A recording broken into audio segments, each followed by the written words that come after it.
बेहद बेहद स्वागत। जितने फेसबुक पे हैं आप लोगों से माफ़ी चाहते हैं क्योंकि कुछ गड़बड़ जो हमारा डिवाइस होता है ना, जिसको हम जिससे शूट करते हैं फ़ोन फेसबुक के लिए, उसमें थोड़ा एरर था। लेकिन अब खुशी है कि आप लोगों के बीच में हम आ चुके हैं और आप थोड़ा सा उसको कैसा ठीक लगता है, मेरे हिसाब से ये भी ठीक ही है। हाँ, ये भी ठीक ही है। एंगल्स चेक कर रहे हैं दोस्तों, ये भी ठीक ही है। ओके ना दोस्तों, मैं इसके ऊपर आ रहा था, ये वाली स्लाइड के ऊपर। मैं चाहता हूं कि आप इसको ध्यान से देखें। लिखा है कि कौन था फसा का मेमना, पास ओवर लैम्ब। इसके ऊपर मैंने आपको कल ये चित्र दिखाया था। लिखा है कि नाउ जीसस एज लैम्ब, पास ओवर लैम्ब। इसका जिक्र फर्स्ट टाइम, पहली बार, जब 430 साल की गुलामी से परमेश्वर के दास मूसा के द्वारा जब निकाल कर ला रहे थे, तो वो रात परमेश्वर ने कहा कि मूसा, एक एक परिवार के प्रति तुझे जो है एक मेमना लैम्ब लेके रखना है। आपको साथ ही साथ बता दूं कि यीशु ही था वो जो सबसे पहले मूसा को मिला। यीशु ही है वो जो इजरायलियों को छुड़ाया। कनेक्शन कहां पे बैठता है पता है?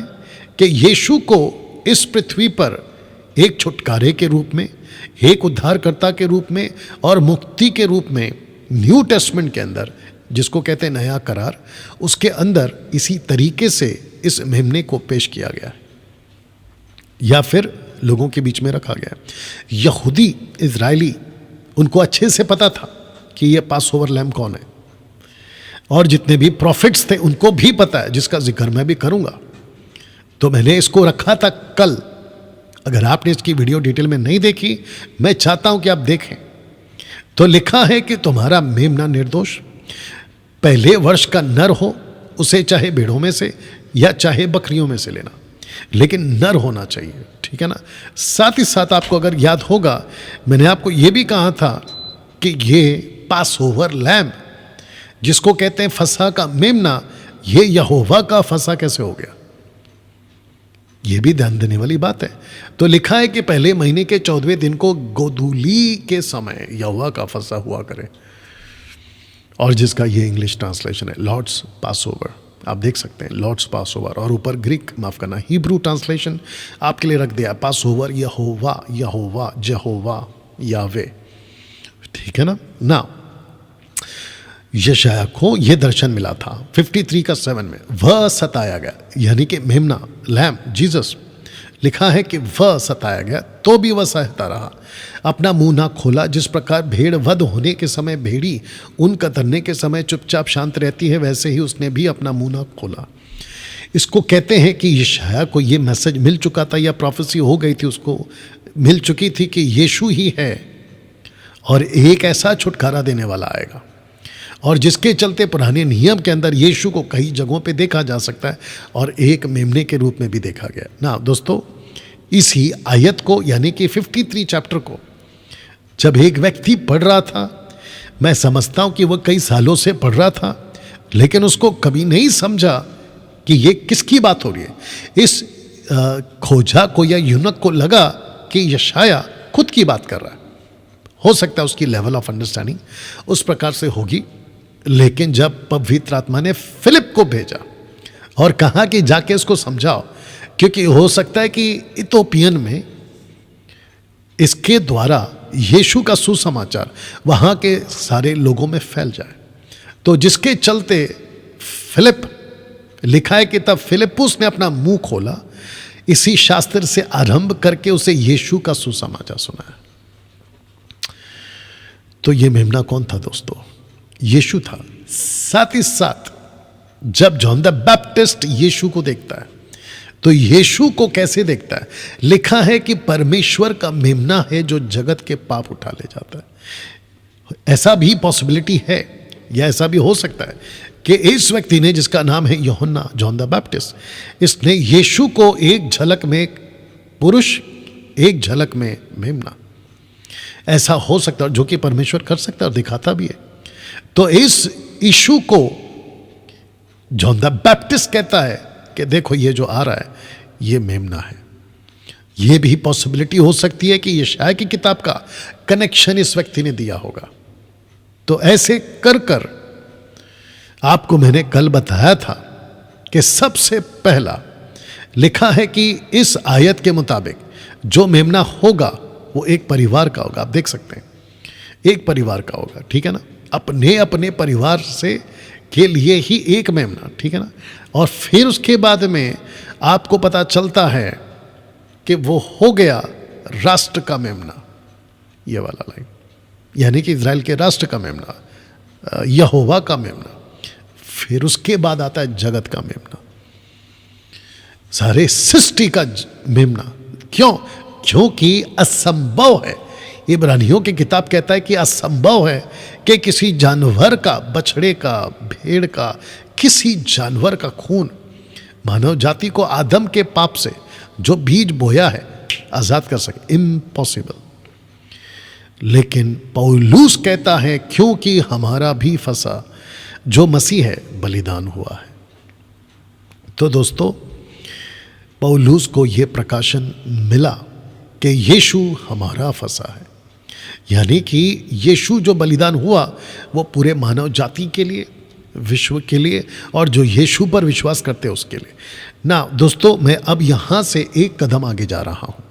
मैंने आपको कल ये चित्र दिखाया था, यानी कि ये वचन दिखाया था प्रकाशित वाक्य के अंदर 7:17, रेवलेशन चैप्टर 7:17 में लिखा है, क्योंकि मेमना जो सिंहासन के बीच में है उनकी रखवाली करेगा और उन्हें जीवन रूपी जल के सोतों के पास ले आया करेगा। परमेश्वर उनकी आंखों से सब आंसू पोंछ डालेगा। वाह! इसका मतलब यह हुआ कि सिंहासन के बीच में दृश्य में यीशु का चेला यूहन्ना इसी मेमने को फिर देखता है। जैसे जॉन द बैप्टिस्ट ने देखा, जैसे पौलुस ने देखा या उसका जिक्र किया, यूहन्ना यीशु को मेमने के रूप में फिर देखता है। विशेषता क्या है दोस्तों? तो जितने कनेक्ट हो गए हैं यूट्यूब पे, कितने अभी? 470+। ओके, यहाँ पे कुछ 150 के ऊपर है ना। दोस्तों, आपको याद होगा कि कल ये चित्र को दिखाकर मैंने आपको जो है कहा था कि मैं आज यहाँ से कंटिन्यू करूँगा, तो जिसके चलते मैं चाहता हूँ कि अब यहाँ से आपके बीच में बातों को रखूँ। लिखा है कि इसको समझिए। तो जितने भी प्रभु के लोग हैं जो यीशु को प्यार करते हैं, खास करके प्रभु के जो शिक्षक हैं, उनको भी कहना चाहता हूँ, आपका बड़ा भाई, छोटा भाई के हैसियत से कहना चाहता हूँ, मैं डैनियल राज, इनको समझिए, इस बात को समझिए। तो लिखा है कि इसको समझिए। साथ में 2 एरो आपके बीच में मैंने रख दिया है, और यहाँ पे कौन कौन है मैं वो भी बता दूंगा। आपके बीच जो दृश्य दिख रहा है, सिंहासन पर कोई बैठा है, उसके बिल्कुल ठीक सामने एक मेमना है खड़ा है, या मेमना, वध किया हुआ मेमना दिखाई देगा, ठीक है ना। साथ ही साथ उसके पास एक स्क्रोल है, यानी कि पुस्तक है, जिसके ऊपर 7 मोहरें लगी हैं। 24 प्राचीन हैं, और साथ ही साथ 4 प्राणी हैं, और कम से कम लाखों करोड़ों स्वर्गदूत। अभी मैं वचन रखूंगा तो आपको पता चल जाएगा। लिखा है कि जिसकी कोई गिनती नहीं हो सकती। इतने सारे लोग, इतने सारे स्वर्गदूत वहां पे मौजूद है। और इस दृश्य में जो यूहन्ना देखता है, यहां पे जो वैल्यू है ना, जिसकी कीमत जिसको कहते हैं, कैसी है मेमने की, आपके बीच में एक एक वचन अब मैं रखूंगा। तो जिसके चलते सबसे पहला मैं चाहता हूं कि प्रकाशित वाक्य उसका 5वां अध्याय वचन 1 से लेकर 14 तक आपके बीच में रखूंगा। मेरी रिक्वेस्ट है कि फेसबुक और यूट्यूब पे आप लोग अभी जितने देख रहे हैं, जितना हो सकता है, invite the people, invite other Christians, invite other Christ followers, ताकि वे भी सीखें, समझें और बात को जानें। क्योंकि ऐसी डेप्थ, इतनी सारी डिगिंग की है मैंने, जिसको कहते हैं ना, खड्डा खोद खोद के आपके लिए मैंने आज मसाला लाया, खुराक लाया, आत्मिक खुराक लाया। तो मेरी रिक्वेस्ट है कि जितने लोग अभी जुड़े हैं, please invite other people also. Now लिखा है कि जो सिंहासन पर बैठा था, लिखा है कि मैंने उसके दाहिने हाथ में एक पुस्तक देखी जो भीतर बाहर लिखी हुई थी, और वह 7 मोहर लगाकर बंद की गई थी। अब इसको पढ़िए, वचन 2 लिखा है कि फिर मैंने एक बलवंत स्वर्गदूत को देखा जो ऊंचे शब्द से ये प्रचार करता था कि इस पुस्तक के खोलने और उसकी मोहरें तोड़ने के योग्य कौन है? Question mark. इसको कौन खोलेगा? नंबर 1।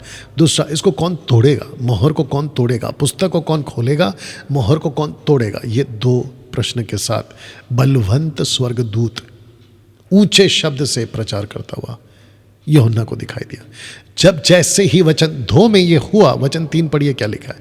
लिखा है, ना स्वर्ग में, ना पृथ्वी पर, ना पृथ्वी के नीचे कोई उस पुस्तक को खोलने या उस पर दृष्टि डालने के योग्य निकला।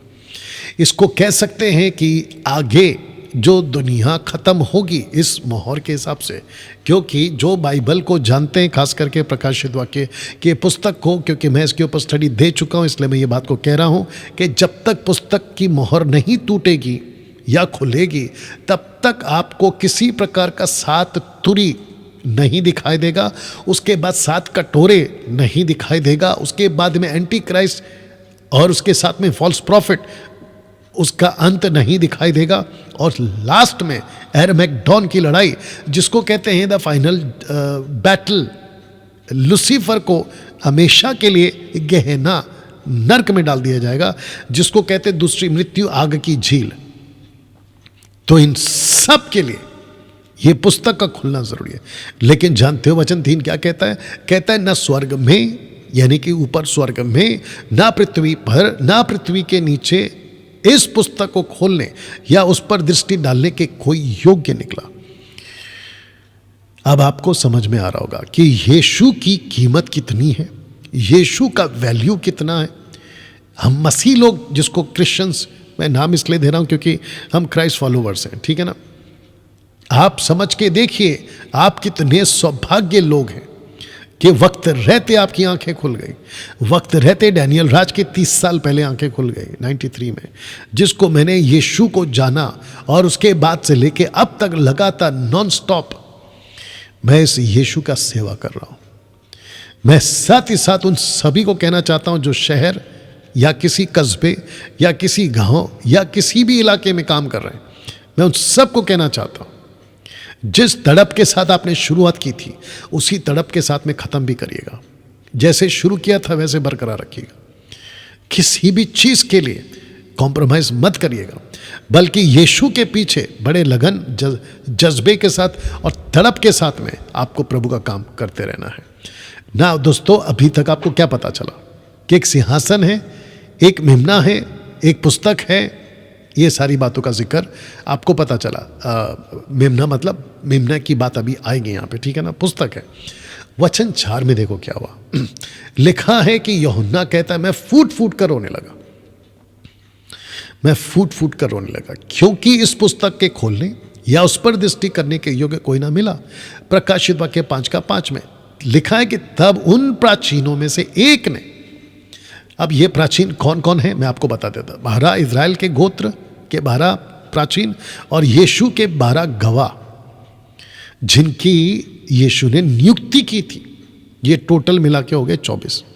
लिखा है कि तब उन प्राचीनों में से एक ने, अब ये एक कौन है ये तो नहीं लिखा है, ये तो नहीं लिखा है, ठीक है ना। तो लेकिन इतना लिखा है कि एक ने मुझसे आकर कहा, मत रो, देख यहूदा के गोत्र का वो सिंह जो दाऊद का मूल है, उस पुस्तक को खोलने, उसकी 7 मोहरें तोड़ने के लिए जयवंत हुआ है।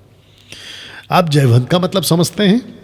एक यीशु को इस पृथ्वी पर एक बालक के रूप में पैदा होते हुए प्रोफेसी, पैदा होते हुए वचन की बातें, और साथ ही साथ कई बातों से कई लोगों ने कहा है, लेकिन वही यीशु इस पृथ्वी पे पैदा होकर, जीवन जीकर, सेविकाएं कर कर, क्रूस का दुख उठाकर, मरकर, गड़कर, लेकिन जब जी उठा तो लिखा है कि जी उठने के वक्त, वो चाहे मैरी मैगदलीन हो, वो चाहे उनके चेले हो, वो चाहे इमाउस के रास्ते के 2 लोग हों, इनमें से किसी ने नहीं पहचाना।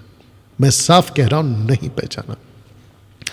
इसलिए नहीं पहचाना क्योंकि जो जयवंत हुआ है, लिखा है कि यहूदा का वो सिंह, क्योंकि जब यीशु क्रूस पे मर रहे थे और जब यीशु पृथ्वी पर थे तो जॉन द बैप्टिस्ट ने कहा था कि ये मेमना है, लेकिन जब यीशु जी उठा तो वो मेमना नहीं था, बल्कि वो यहूदा का सिंह था। आशा करता हूं कि आप ये बात को समझ गए। वचन 6 बहुत ध्यान से सुनिएगा। लिखा है कि मैंने उस सिंहासन, चारों प्राणियों और उन प्राचीनों के बीच में मानो एक वध किया हुआ मेमना खड़ा देखा। अब एंट्री होती है मेमने की, यानी यीशु की। तो लिखा है कि वध किया हुआ मेमना खड़ा देखा। मेरा क्वेश्चन ये है, यीशु को आज भी और यीशु को तब भी कैसे देखा जा रहा है दर्शन में? लिखा है वध किया हुआ, तो इसका मतलब ये हुआ कि जब तक कलीसिया पूरी तरह से परिपक्वता में नहीं आती, जब तक जिन जिन को चुना है, बहुत ध्यान से सुनिएगा, जिन जिन को चुना है उनका उद्धार नहीं हो जाता, यीशु का लहू गीला रहेगा। दूसरे शब्दों में यीशु सक्षम है, केपेबल है, जो उसके पास आएगा उसके लहू से उसको माफ करता जाएगा। तो लिखा है कि वध किया हुआ मेमना खड़ा देखा ना। मेरा क्वेश्चन ये भी है आपके लिए कि इस मेमने को जो खड़ा है वो पहली बात खड़ा क्यों है? आपको थोड़ा सा याद होगा, जब मैरी मैगदलीन यीशु को छू रही थी तो यीशु ने साफ कहा था, जॉन चैप्टर 20 वर्स 15 ऑनवर्ड्स, उन्होंने साफ कहा था कि मुझे मत छू क्योंकि मैं अभी तक पिता के पास नहीं गया। दूसरे शब्दों में यीशु वध किया हुआ मेमना खड़ा देखा, और वो किसको दिखाता है सबसे ज्यादा? पिता परमेश्वर को। क्यों? क्योंकि जब जब पिता परमेश्वर यीशु को देखता है, और जो यीशु पर विश्वास करते हैं वो उनके पापों को नहीं देखता, यीशु को देखता है, क्योंकि यीशु के अंदर उनकी पापों की माफी है। ओके, माफी चाहता हूं कि नीचे की लाइन आपको पढ़ा रहा हूं। लिखा है कि उसके 7 सिंह 7 आंखें थी। ये परमेश्वर की 7 आत्माएं हैं। बहुत ध्यान दीजिएगा, लिखा है 7 सिंह 7 आंखें, ये परमेश्वर की 7 आत्माएं हैं जो सारी पृथ्वी पर भेजी गई।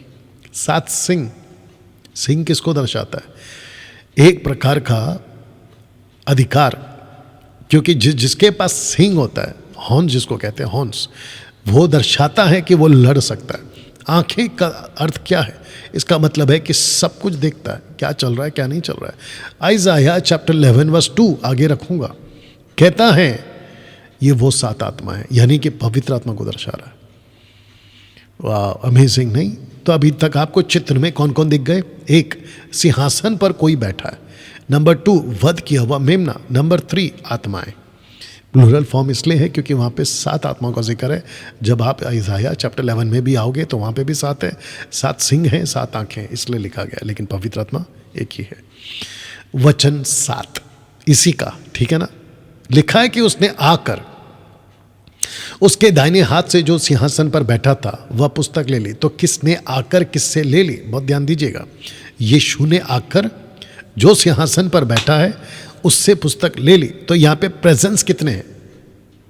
2 प्रेजेंस है। यहां पे प्रेजेंस समझते हैं, अस्तित्व कितने हैं? 2 हैं। 2 पर्सनैलिटी हैं और 2 व्यक्तित्व है, 2 प्रेजेंस है। एक है मेमने के रूप में यीशु, और दूसरा है जो सिंहासन पर बैठा है, परमेश्वर पिता। तो कैसे कह सकते हैं ये एंटी ट्रायून वाले जो मानते नहीं है कि बाइबल के अंदर त्रिएक परमेश्वर कहां है? कितने प्रूफ और किस लेवल का प्रूफ आपको अभी तक एपिसोड नंबर 8 तक देते आ रहा हूं, आप खुद सोचिए। और मेरा दावा है कि जिस लेवल की टीचिंग, घमंड की बात नहीं है लेकिन फिर भी बोल रहा हूं, जिस लेवल की टीचिंग मैंने आपको दी है इन 8 एपिसोड में, आप मुझे किसी और के मुंह से ये बातें निकलवा के बता दो या कोई और वीडियो उठाकर बता दो, जिस लेवल की टीचिंग आपको मैं दे रहा हूं, और वो भी मुफ्त में, क्योंकि मुझे बाइबल यही सिखाती है, मुफ्त में मिला है मुफ्त में दे दो। और आपको ऐसी टीचिंग के लिए पता है कई लोग क्या करते हैं, वो अलग से फीस लगाते हैं, कहते हैं जूम पर सिखाएंगे, आप जूम पर आ जाओ, 500 रुपया रजिस्ट्रेशन है जूम पर आने का, या फिर अलग से क्लासेस चलाते हैं, या फिर अलग से सेमिनार करते हैं, फिर उसकी अलग है 1-1 हज़ार रुपये की फीस है। लेकिन देखिए क्या गजब परमेश्वर है हमारा, आपके बीच में ऐसी बातों को रख रहा है, और वो भी मुफ्त में। तो जितना हो सके इसको लीजिएगा ना। दोस्तों, वचन 7 के बाद में मैं 8 आपके लिए पढ़ना चाहता हूं। लिखा है कि जब उसने पुस्तक ले ली, यानी यीशु ने ले ली, तो वे चारों प्राणी 2400 प्राचीन, बहुत ध्यान दीजिएगा, चारों प्राणी 2400 प्राचीन और उस मेमने के सामने गिर पड़े। प्रस्कुनियो, वर्शिप में गिर पड़े, उसके सामने मुंह के बल गिर पड़े। डैनियल भाई 24 प्राचीन का तो आपने जिक्र कर दिया, लेकिन ये 4 प्राणी कौन है? ये सुसमाचार की 4 किताबें से आप कनेक्ट कर सकते हैं। हेज़ेकियेल इसको दर्शाता है, अभी जॉन यहाँ पे लिख रहा है। सबसे पहला मत्ती की किताब जब आप पढ़ते हो तो वहां पे आपको एक राजा दिखाई देगा, यानी कि सिंह। दूसरा, जब आप मरकुस की किताब को पढ़ते हो तो वहां पर यीशु सेवक के रूप में दिखाई देगा, यानी कि बछड़ा। तीसरा, आप जब लूका की किताब पढ़ते हो तो यीशु को परमेश्वर का, मनुष्य का पुत्र ऐसा पढ़ोगे तो मनुष्य चौथा प्राणी है, तीसरा प्राणी है मनुष्य। चौथा है यूहन्ना की किताब, जब भी आप पढ़ोगे तो लिखा है परमेश्वर का पुत्र। उकाब कहाँ उड़ता है? ऊंचे पर। ये 4 प्राणी हैं। बहुत कुछ बोल सकते हैं, लेकिन इसके ऊपर बाइबल में ऑलरेडी मैंने प्रचार कर दिया है यूट्यूब के ऊपर ना। वचन 9 लिखा है कि और वे ये नया गीत गाने लगे कि तू, शब्द को ध्यान देना, सिंगुलर है, तू इस पुस्तक के लेने, उसकी मोहरे खोलने के योग्य है। ऊपर क्या कह रहा था बलवंत स्वर्गदूत? कोई योग्य नहीं, लेकिन अभी योग्य वाला मिल गया। मानव जाति को पाप से छुड़ाने वाला कोई नहीं था, लेकिन यीशु मिल गया। कोई कीमत नहीं चुका सकता था, लेकिन यीशु मिल गया। तो लिखा है कि खोलने के योग्य है, क्योंकि तूने, वापस आ गया, तूने वध होकर अपने लहू से हर कुल, भाषा, लोक, जाति में से परमेश्वर के लिए लोगों को मोल लिया। तो किससे लिया है? अपने लहू से, by the blood of Jesus Christ. दोस्तों, कैसा लग रहा है अभी तक? तो जिसके चलते मैं चाहता हूं कि आपके बीच में इन बातों को जब मैं रख रहा हूं तो आपको पता चल रहा होगा कि 24 प्राचीन, 4 प्राणी, अब आएगा लाखों करोड़ों स्वर्गदूत, सब के सब उस मेमने की आराधना, आदर, दंडवत, प्रस्कुनियों सब कर रहे हैं। वचन 10 लिखा है कि उन्हें हमारे परमेश्वर के लिए एक राज्य, याजक बनाया, और वे पृथ्वी पर राज्य करते हैं। क्योंकि वध हुआ, पास्टन है। लिखा है कि उन्हें परमेश्वर के लिए राज्य और याजक बनाया, क्योंकि यहाँ पर इस चैप्टर में कलीसिया तो रैप्चर ऑलरेडी हो चुकी है, तो पास्टन वर्ड है ये, मतलब भूतकाल को बताते हुए लेखक अपनी बात को रख रहा है। ओके, वचन 11 लिखा है कि जब मैंने देखा, बहुत ध्यान दीजिएगा, लिखा है कि जब मैंने देखा उस सिंहासन और उन 4 प्राणियों, उन प्राचीनों के चारों ओर बहुत से स्वर्गदूत का शब्द सुना, जिनकी गिनती लाखों करोड़ों की थी। वाह, ये स्वर्गदूत कौन है दोस्तों? अब आपको समझना है। आवाज चेक कर रहा था मैं, अब आपको समझना है। ऐसे कई लाखों करोड़ों स्वर्गदूत हैं जिनको परमेश्वर ने बनाया, जिसको कहते हैं ना कि दे आर क्रिएट बीइंग्स, उनको बनाया है परमेश्वर ने। लाखों करोड़ों स्वर्गदूत हैं। तो परमेश्वर यीशु को और परमेश्वर पिता को और पवित्र आत्मा को स्तुति, महिमा, आदर, आराधना, प्रस्कुनियों, शखा, इसके लिए मानव जाति की जरूरत नहीं थी।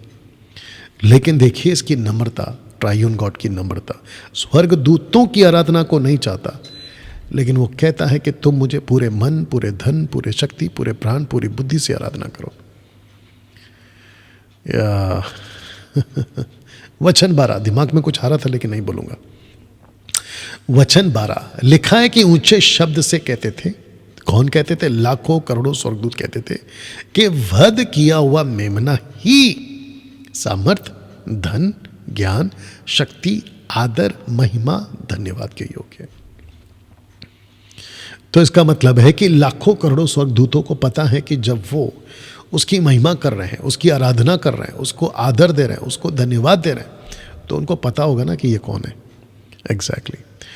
वचन 13 फिर मैंने स्वर्ग में और पृथ्वी पर और पृथ्वी के नीचे और समंदर के सब सृजी हुई वस्तुओं को, बड़ा ध्यान देना प्लीज, सब कुछ को जो उसमें है, ये कहते सुना कि जो सिंहासन पर बैठा है उसका और मेमने का धन्यवाद और आदर और महिमा और जय जय और राज्य युगानुयुग रहे। तो पृथ्वी के ऊपर, पृथ्वी के नीचे, स्वर्ग में और स्वर्ग में जो कुछ है सब, जो सिंहासन पर बैठा है उसकी और मेमने की लिखा है कि राज्य युगानुयुग रहे। ना दोस्तों, वचन 14 कहता है कि चारों प्राणियों ने आमीन कहा। चारों प्राणियों ने आमीन कहा। प्राचीनों ने गिरकर दंडवत किया। प्रोस्कोनियो दंडवत किया, वर्शिप किया। किस किस को वर्शिप किया? एक, जो सिंहासन पर बैठा है, नंबर 1। नंबर 2, जो वध किया हुआ मेमना दिखाई दे रहा है उसको। अब मेरा प्रश्न ये है, आपको क्या लगता है कि ये लोग कौन है? ये जो सिंहासन पर बैठा है और जो मैं वध किया हुआ मेमना। मैं यही तो कह रहा हूं डे वन के एपिसोड से। हमारा परमेश्वर ट्रायून परमेश्वर है, त्रिएक परमेश्वर है। ओके ना दोस्तों, आपको याद होगा कि मैंने कहा था आइज़ाया चैप्टर 11 का 2 मैं आपको बताऊंगा। तो ये रहा, लिखा है कि तब यिशै के ठूंठ में से एक डाली फूट निकलेगी। ये यिशै कौन है? आप शायद, अगर आपको क्लिक हो गया होगा तो आपको पता चल गया होगा कि ये उस व्यक्ति का नाम है जिसको कहते हैं दाऊद का पिता, दाऊद का बाप, उसका नाम है यिशै। तो लिखा है कि यिशै के टूट में से एक डाली फूट निकलेगी, उसकी जड़ से एक शाखा निकलकर फलवंत होगी। किसकी बात हो रही है? यीशु की बात हो रही है। यहोवा की आत्मा, बुद्धि, समझ, बहुत ध्यान से सुनेंगे, साथ है यहाँ पर। यहोवा की आत्मा, बुद्धि और समझ और युक्ति, पराक्रम और ज्ञान और यहोवा के भय की आत्मा उस पर ठहरी रहेगी। यानी कि टोटल 7 आत्मा को पकड़कर टोटल 7। तो इसको कहते हैं कि किस पे ठहरी रहेगी? यीशु पे ठहरी रहेगी। और आपने यहां पे क्या सुना था कि 7 सिंह 7 आंखें, ये कौन है? लिखा है 7 आत्माएं। तब आपको कनेक्शन मिल गया। या लिखा है उसको यहोवा का भय सुगंध सा भाएगा। वह मुंह देखा न्याय ना करेगा, ना अपने कानों के सुनने के अनुसार निर्णय करेगा, परंतु वह कंगालों का न्याय धर्म से और पृथ्वी के लोगों का निर्णय खराई से करेगा। वह पृथ्वी के अपने वचन के सोटे से, वह पृथ्वी को अपने वचन के सोटे से मारेगा और अपने फूंक के झोंके से दुष्ट को मिटा डालेगा। आपको याद आ गया? प्रकाशित वाक्य 19 अध्याय में आपको याद आ गया क्या? उसके मुंह से क्या निकल रही है? तलवार। और पौलुस क्या कहता है थिस्सलुनीके की किताब में? कहता है कि वह एंटीक्राइस्ट को अपनी फूंक से मार डालेगा। ये यीशु है। ये यीशु है। कहाँ गया? ये यीशु है। वचन 5 को पढ़ने जा रहा हूँ। उसकी कटी का फेंटा धर्म और उसकी कमर का फेंटा सच्चाई होगा। तब भेड़िया भेड़ के बच्चे के संग रहा करेगा। बात कहाँ की हो रही है? प्रकाशित वाक्य 22 अध्याय की। लिखा है कि वहाँ आंसू नहीं होगा, वहाँ कोई किसी को नहीं सताएगा। उसके कॉन्टेक्स्ट में तो यीशु का पैदा होने से लेकर, यीशु का राज्य करने से लेकर, वचन 3 में यीशु का एंटीक्राइस्ट को मारने से लेकर और फिर वापस अनंत काल का जीवन तक का वचन 6 में लिखा है कि तब भेड़िया भेड़ के बच्चे के संग रहा करेगा, चीता बकरी के बच्चे के साथ बैठा रहेगा, बछड़ा, जवान सिंह और पाला पोसा हुआ बैल तीनों इकट्ठे रहेंगे और एक छोटा लड़का उनकी अगुवाई करेगा। वाह! गाय और रिछनी मिलकर चरेंगी, उनके बच्चे इकट्ठे बैठेंगे और सिंह बैल की नाई भूसा खाएगा, दूध पीऊ बच्चा करेत के बिल पर खेलेगा। करेत दूध छुड़ाया हुआ लड़का नाक के बिल में हाथ डालेगा। मेरे सारे पवित्र पर्वत पर ना तो कोई दुख देगा ना हानि करेगा। ये पवित्र पर्वत कौन है? प्रकाशित वाक्य 21 और 22 अध्याय। नया यरूशलेम जो उतरेगा नीचे, क्योंकि पृथ्वी यहोवा के ज्ञान से ऐसी भर जाएगी जैसा जल समंदर में भरा रहता है। अब इसको पढ़िए। उस समय यिशै की जड़ देश देश के लोगों को के लिए एक झंडा होगी। तब राज्यों के लोग उसे ढूंढेंगे, उसका विश्राम स्थान तेजोमय होगा। वचन 11, उस समय प्रभु अपना हाथ दूसरी बार बढ़ा कर बचे हो को जो उसकी प्रजा के रह गए हैं, अशूर से, मिस्र से, पत्रोस से, कुश से, एलाम से, शिनहार से, हमाद से, समंदर के द्वीपों से मोल लेकर छुड़ाएगा। वह अन्य जातियों के लिए झंडा खड़ा करेगा। इज़राइल के सब निकाले हुए को और यहूदा के सब बिखरे हुए को पृथ्वी के चारों दिशाओं से इकट्ठा करेगा। अंत के दिनों की बात है। कलीसिया तब तक उठा ली जाएगी। एप्रैम फिर डहा ना करेगा। यहूदा के तंग करने वाले काट डाले जाएंगे। ना तो एप्रैम यहूदा से डहा करेगा और ना यहूदा एप्रैम को तंग करेगा, परंतु वे पश्चिम की ओर फिलिस्तियों के कंधे पर झपट्टा मारेंगे और मिलकर धूवियों को लूटेंगे। एदोम और मोआब पर हाथ बढ़ाएंगे और अमोनी उनके अधीन हो जाएंगे। यहोवा मिस्र के समंदर की खाड़ी को सूखा डालेगा। महानंद पर अपना हाथ बढ़ाकर प्रचंड लू ऐसा सुखाएगा कि वह 7 धारा हो जाएगा। लोग जूता पहने हुए भी पार हो जाएंगे। जूता पहने हुए, क्या बात है। उसकी प्रजा के बचे हुए के लिए अशूर से एक राजमार्ग होगा, जैसा मिस्र देश से चले आने के समय इजराइल के लिए हुआ था। कौन है ये? किसकी बात हो रही है? यीशु की बात हो रही है ना। दोस्तों, मैं चाहता हूं कि एक कनेक्शन आपको दूं। आप जानते हैं कि प्रकाशित वाक्य 6वां अध्याय में तुरियों का सिलसिला शुरू हो गया था। तुरी, पहली तुरी, दूसरी तुरी, तीसरी तुरी। जब ये हुआ तो उस वक्त के लोगों ने कुछ कहा। मैं चाहता हूं कि आप उसको सुनेंगे, ठीक है ना। लिखा है कि जब उसने 6वीं मोहर खोली तो मैंने देखा कि एक बड़ा बुडोल हुआ, भूकंप हुआ। सूर्य कंबल की नहीं काला, पूरा चंद्रमा लहू का सा हो गया। आकाश के तारे पृथ्वी पर ऐसे गिर पड़े, बड़ी आंधी से हिलकर अंजीर के पेड़ से कच्चे फल गिर झड़ते हैं। वचन 14, आकाश ऐसा सरक गया जैसा पात्र लपटने से सरक जाता है। हर एक पहाड़ टापू अपने अपने स्थान से टल गए। पृथ्वी के राजा, प्रधान, सरदार, धनवान, सामर्थी लोग, हर एक दास और हर एक स्वतंत्र पहाड़ों की खो में और चट्टानों में जा छिपे। तो इसको कहते हैं कि जब तुरी फूकी गई, 6वीं मोहर जब खोली गई, नॉट तुरी, मोहर जब खोली गई, या मोहर की बात हो रही है, ठीक है ना, नॉट तुरी। मोहर जब खोली गई तो जो लोग थे वो सब छुपने की जगह ढूंढ रहे थे, कोई यहां तो कोई वहां। अब मेरा क्वेश्चन ये है, क्यों? आपके भी मन में प्रश्न उठ रहा तो क्यों? आइए इसका जवाब दे देता हूं। लिखा है, जरा इसको मैं इसलिए इस एंगल पे रखा हूं। वचन 16 कहता है, पहाड़ों और चट्टानों से कहने लगे कि हम पर गिर पड़ो और हमें उसके मुंह से जो सिंहासन पर बैठा है और मेमने के प्रकोप से छिपा लो। तो ये मेमना वापस कैसे आ गया? अब मैं आपको बताता हूं कि मेमने को और सिंहासन पर जो बैठा है उसको देखकर इनको इतना डर क्यों लग रहा है? क्योंकि जो मेमना था वो बन चुका था यहूदा का सिंह। चित्र देख लीजिएगा। वचन 17 कहता है, क्योंकि उनके प्रकोप का भयानक दिन आ पहुंचा है। अब कौन ठहर सकता है? उनके, प्लूरल है, उनके प्रकोप का भयानक दिन।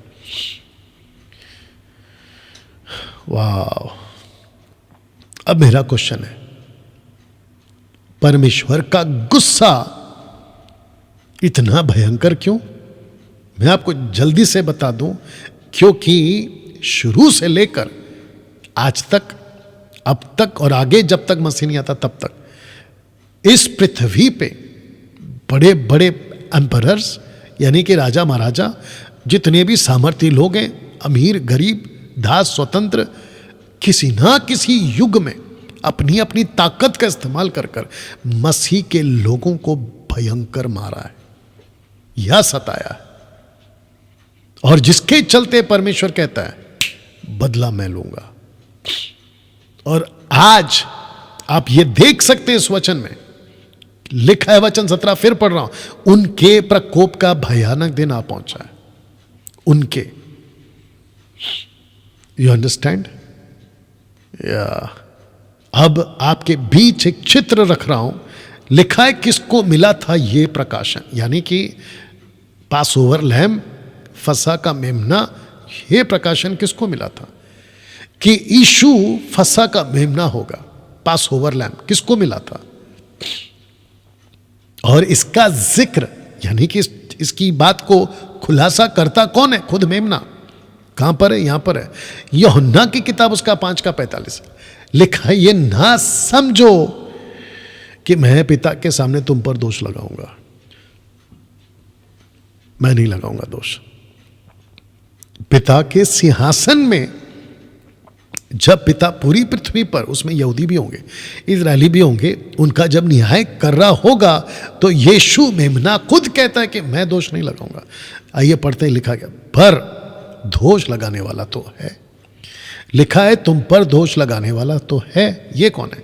लिखा है कि अर्थात मूसा जिस पर तुमने भरोसा रखा है, क्योंकि यदि तुम मूसा की प्रतीति करते तो मेरी भी प्रतीति करते। अब इसको पढ़ो, इसलिए कि उसने मेरे विषय में लिखा है।